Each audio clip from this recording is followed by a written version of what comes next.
Long ago, in the quiet village of Kuru, everyone lived happily. The village was surrounded by tall, green trees, and the people followed strict traditions. One of the most important rules was that all the girls had to stay pure, meaning they were expected to remain virgins until they got married.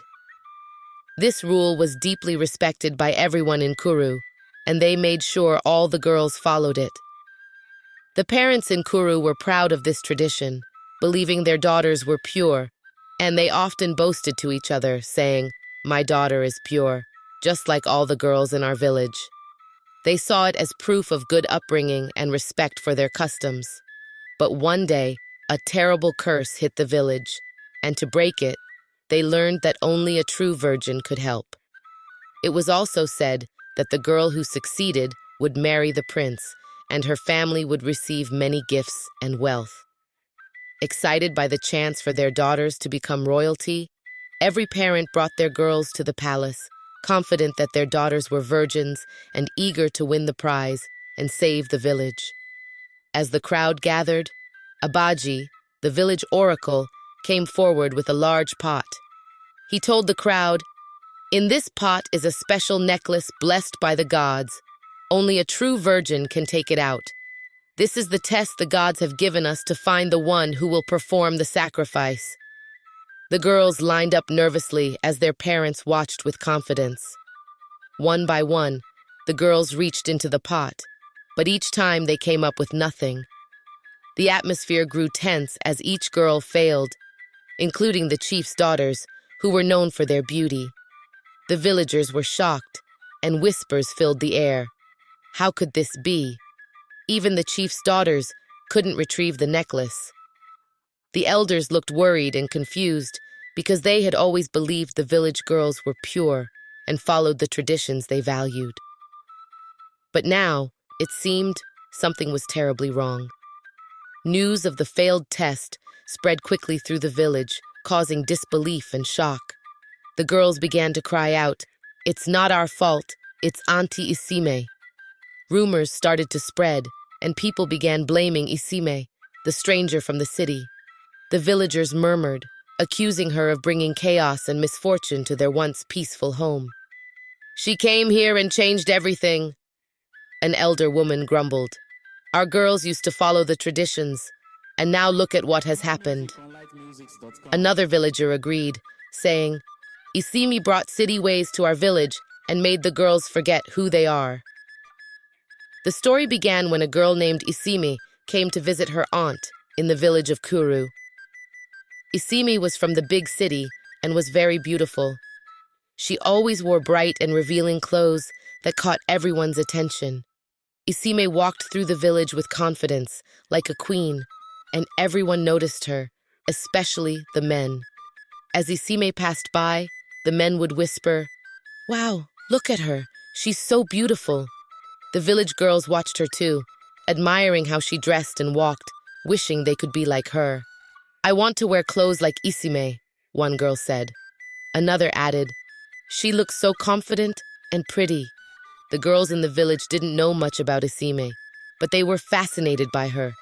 They liked how she seemed so different and exciting. Isimi's bright clothes and confident walk were unlike anything they had seen before. They started to wonder what it would be like to have all the attention that Isime got. "Isime is so cool," said one of the girls. "I want to be just like her." They watched her closely, hoping to learn more about her and perhaps become like her someday. But little did they know, Isime had a secret that would change everything in the village. Isime had a secret that no one in the village knew. The men who admired her beauty were giving her gifts and money. But it wasn't just because she was pretty. Isime was secretly meeting with these men, and in return for their gifts, she would spend time with them in a way the village wouldn't approve of. One day, Ashabi, the chief's daughter, became curious about why Isime always seemed to have new things and money. Ashabi decided to quietly follow Isime to find out what was going on. She saw Isime meeting with a man in a hidden spot, and then Isime walked away with a small bag of money. Ashabi was surprised and thought, So this is Isime's secret. The men give her gifts for being with them. She wondered if she could get gifts too. Ashabi had always been a good girl, following the village's rules, but now she was curious. She wanted to feel special like Isime did. The next day, Ashabi saw a young merchant who had been eyeing her for a while. She decided to try what she had seen Isime do. Ashabi talked to the merchant and agreed to meet him in secret. The merchant gave her gifts and money, just as he did with Isime. Ashabi was excited and felt special. This is so easy, she thought. I can get nice things too. She felt like she had discovered something amazing and couldn't wait to tell her friends.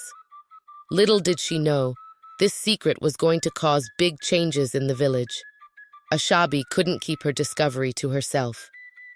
She told her friends about Isime's secret and how easy it was to get gifts and money from men. All you have to do is spend time with them, and they give you nice things, Ashabi explained.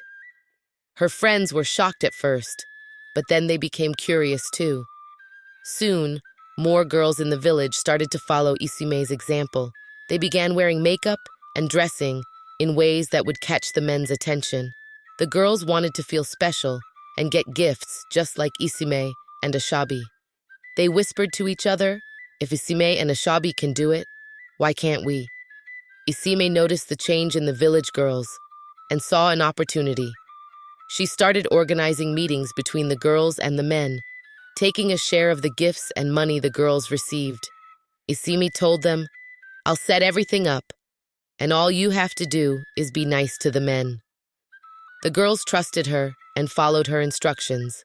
They loved the attention and gifts they got from the men. They felt special and enjoyed the new things they could buy with the money. They started to forget about the village's important traditions of staying pure and respecting themselves. The excitement of receiving gifts made them forget the values they had grown up with. As more and more girls joined in, it became like a secret club. They kept everything hidden from their parents and the village elders. The girls thought they were just having fun, but they didn't realize the trouble they were getting into.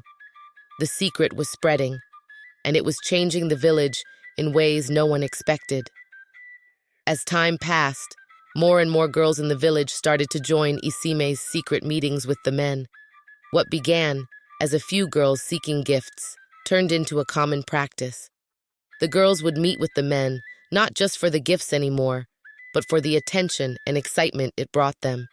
They felt admired and special, and that feeling became more important than the gifts themselves. The village elders and parents had no idea what was happening. They continued with their daily lives, believing that the village's traditions were still being followed.